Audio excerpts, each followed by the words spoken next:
Steel Pulse's new album, Mass Manipulation, should be the soundtrack of modern black resistance movements. It's a bold album of protest songs that push, rebuke, make demands in the truest tradition of roots reggae music, and we're here for it.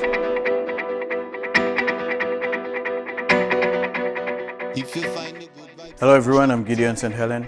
Welcome to another Ivy Roots Reggae review, where we take a deeper look into the nuts and bolts of reggae albums. The year was 2004, a big year, a consequential year you can say. 2004 was the year of the Summer Olympics in Greece. Usain Bolt, that great Jamaican sprinter, finished number 5 in his 200-meter dash it in 21.05 seconds, and he fails to qualify for the second round. But the world would go on to know Bolt in years to come with a medal count of over 29 global medals, including 8 Olympic golds and 11 World Championships golds. 2004 was the year George W. Bush was re-elected President of the United States, beating Senator John Kerry. He would later go on to usher in the greatest economic downturn in the US since the Great Depression. 2004 was the year Americans were introduced to then Illinois State Senator, United States Senatorial candidate Barack Obama, who was a keynote speaker at the 2004 Democratic National Convention, the DNC. He'd go on to become President of the United States 4 years later. In 2004, the strongest earthquake in 40 years originated from the Indian Ocean, close to Indonesia. At least 290,000 people are confirmed to have died from South Asia to as far as South Africa from the resulting tsunamis. And in 2004, Steel Pulse released African Holocaust, their 11th studio album. It's been 15 years since that last studio album, but we finally have a new studio album from Steel Pulse. Steel Pulse is a legendary roots reggae band from the UK, formed in 1975 by David Dread Hines, Basil Gabidan, and Ronald McQueen, along with Basil's brother Colin, who was briefly on drums, and Michael Riley.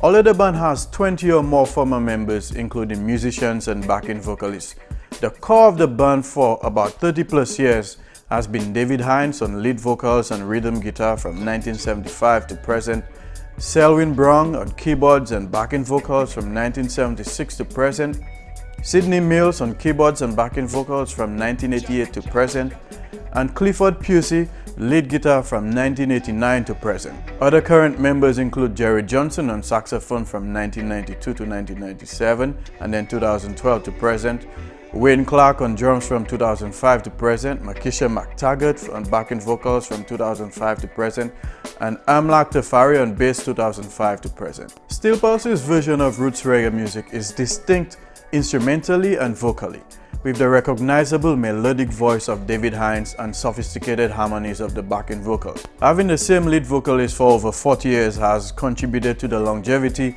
and recognizability of this iconic reggae band. Thematically, the music of Steel Pulse focuses on spirituality and on heavy social justice issues with no mincing of words. Steel Pulse won the Best Reggae Album Grammy Award for the 1986 album Babylon the Bandit, the first non-Jamaican band to win, and has received nominations for Victims, a 1991 album, Rastafari Centennial 1992, Rage and Fury 1998, and Living Legacy 2000. We will now review this album, Mass Manipulation, using the Ivy Roots Reggae review criteria. We have 5 criteria: originality, authenticity, lyricism, production, instrumentation, coherence of the album, and accessibility, advanced reggae music. The first criterion is originality, authenticity. Steel Pulse is an authentic roots reggae band, but the version of roots is not typical, so to speak.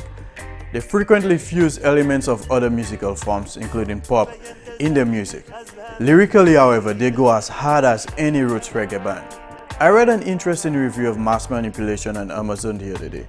The reviewer said, and I quote, "If you're new to Steel Pulse, you'll probably like this album. If you're a long-time fan who started with the classic albums from the 70s and 80s, you may like some parts of it, but not others. That's because their songs contain elements from the old days that worked well back then and still do, but there are also some newer or pop-oriented elements in some places. Female backing vocals, pop chord progression, saxophone flourishes that may only work for people who come to this album without prior knowledge." End quote. I went back and listened to some of the earlier albums, including Babylon the Bandit, the 1987 Grammy winner for Best Reggae Album. Everything about that album says funky pop, from the programmed drum beats to synth songs to key bass on some tracks. The song Love Walks Out is laced with smooth jazz after dark saxophone riffs. In other words, if you've been an old fan of Steel Pulse, the pop-oriented elements of mass manipulation would not be a reason for you to not like this album. In fact, to me, this album is more authentic roots musically than many of Steel Pulse's previous albums, except my favorite albums like Earth Crisis and True Democracy. Nonetheless, songs like Nations of the World are more pop in arrangement than Roots. This album still makes use of synth songs, but I think that works well for Steel Pulse. This is part of the sound. However, I'm not a fan of key bass or programmed drum beats in Roots reggae music, as I think are done on songs like Cry Cry Blood, World Gone Mad, and Nations of the World. To me, it loses the organic sound that makes Roots reggae music Roots. I'm also not a fan of American-style rap in Roots reggae music, as done on a couple of songs by David Hines' son. Now, I've wondered why I have this sort of visceral reaction to hearing American-style rap in Roots reggae music.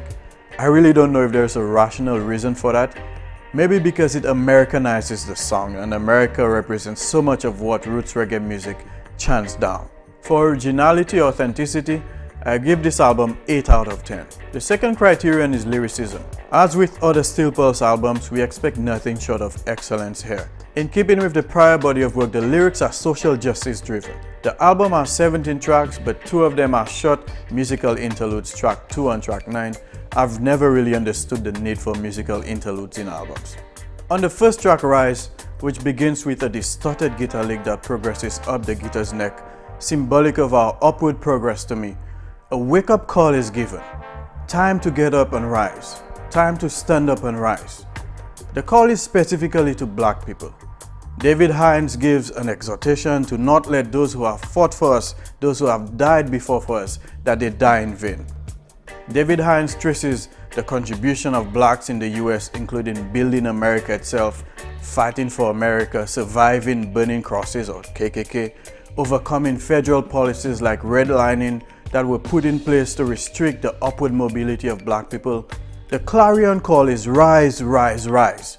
Got to get up and rise. Got to get up and get organized.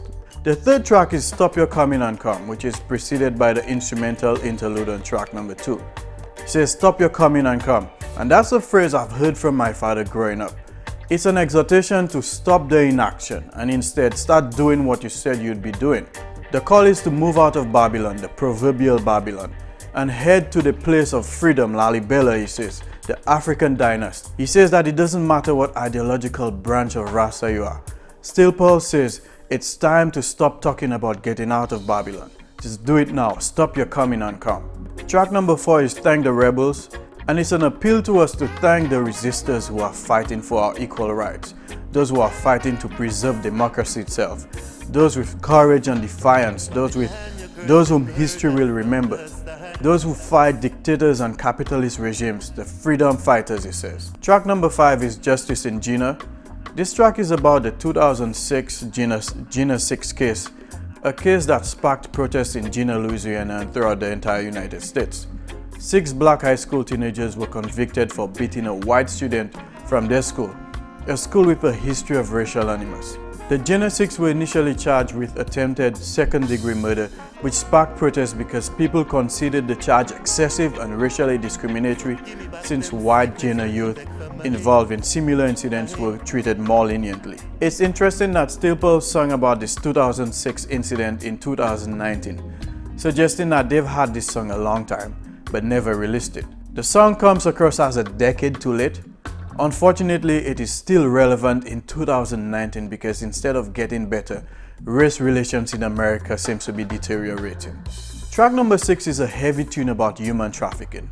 The song begins with an ominous intro, the cries for help in French, English and Spanish, which brings attention to the international nature of this crisis. Steel Pulse is sounding the alarm, shining light on the nightmare of those caught in this ongoing atrocity. The song cleverly links the historical nature of African enslavement in the West to modern and ongoing forms of slavery, including sexual slavery. Track number 7 is Cry Cry Blood, which goes straight to the point with the starting words, when we're gonna wake up. It's a song to the black race. Hines says repeatedly, for my people. Cry blood is used to indicate this great concern or one overcome with emotion. He says, me feel so shame, me have to run and hide.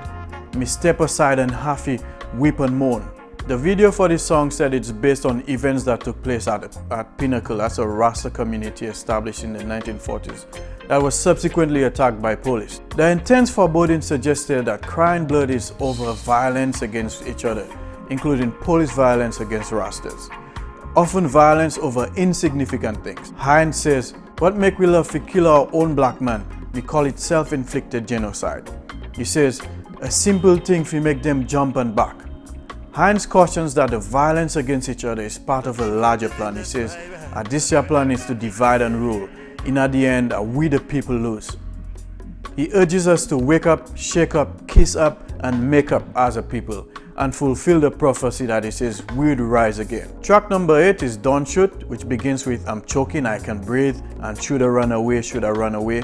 Now, if there was ever a song that encapsulates the Black Lives Matter movement, it is that song. It covers many of the most notorious incidents of police killings or recent police killings of unarmed black men and women, from Eric Garner, I Can Breathe, Michael Brown, Hands Up, Don't Shoot, Walter Scott, Should I Run Away.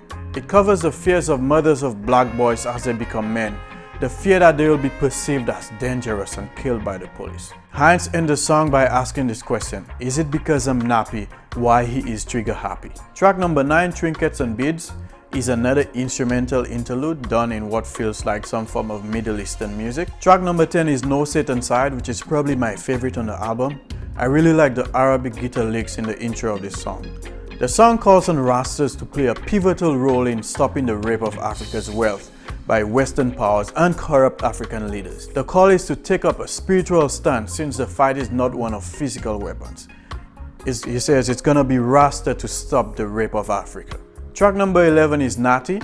It's a call to embrace one's natural self. He says, flash your natty dreads, wave it like a lion, walk the land with pride, be natural and true. The combination is important here. It says natural, but important, be true. Track number 12 is Mass Manipulation. That's the title track of the album. He says it's a secret to control the mind, body, and soul, then leave you in a hole. It's mass manipulation. In this song, Hines chants down systems and powers that come to deceive, particularly as Hines says, most men's minds are weak, no questions asked, no critique. With such weakness, our freedoms, our liberties are in danger. He says they're heading for destruction. Track number 13 is World Gone Mad. It's as if Hines is exasperated at the dysfunction. The song starts with, it's Berserkial by Hines' son. They talk about natural disasters, corrupt politicians, religious extremism, terrorism, plastic people, racial strife, potential for nuclear war, global warming, ongoing enslavement of people. And they say it's crazy. It's crazy. Track number 14 is Black and White Oppressors. And in this song, we see an unapologetic and direct steel pulse as never before. The mantra in the song is death to black and white oppressors. Now, I doubt that he's really calling for the actual killing, but it's a message that will resonate fully with the rebels among us.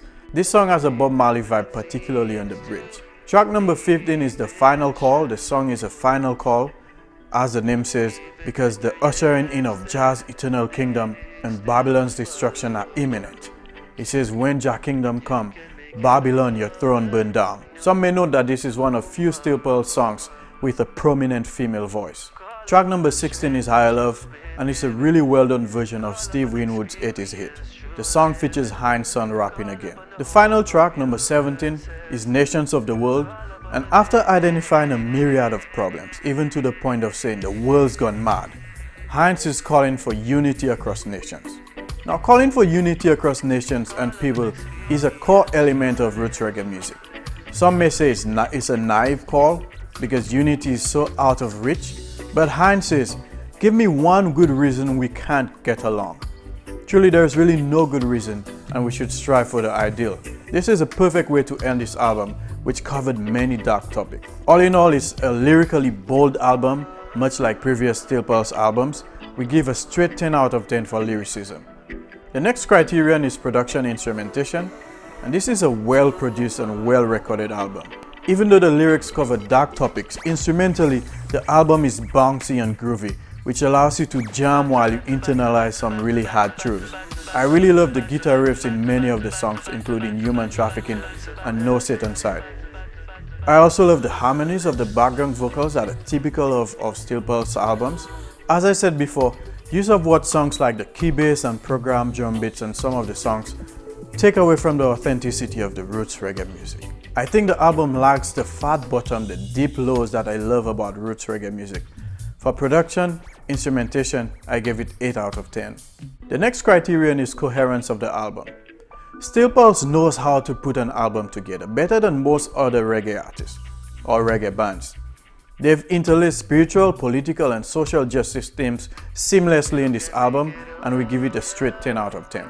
The final criterion is accessibility advanced reggae music. There's really no question that this album will advance reggae music, given the broad appeal and reach of Steel Pulse. The album advances the true principles of reggae music, that of equality, justice, spirituality, and we give the album a straight 10 out of 10 for accessibility or advanced reggae music. So for the Irie Roots Reggae score, we have originality, authenticity we gave 8, for lyricism we gave 10, production instrumentation we gave 8, coherence of the album we gave 10, and accessibility advanced reggae music we gave 10. The overall Irie Roots Reggae score is 9.2, which makes this a very good Roots Reggae album. To sum it up, Mass Manipulation is a bold Roots Reggae album with lyrics that focus on heavy social justice issues like violence, racism, human trafficking, as well as themes of spirituality. There's a call for Rastas all over to play a role in redeeming Africa, and we have all been called to rise and be part of the fight for justice. The powerful lyrics on this album are accompanied by bouncy, driving roots reggae rhythms, and I really expect to see this album nominated for the Best Reggae Album at the upcoming 2020 Grammy Awards Ceremony. Until the next time, live life Irie and listen to Roots.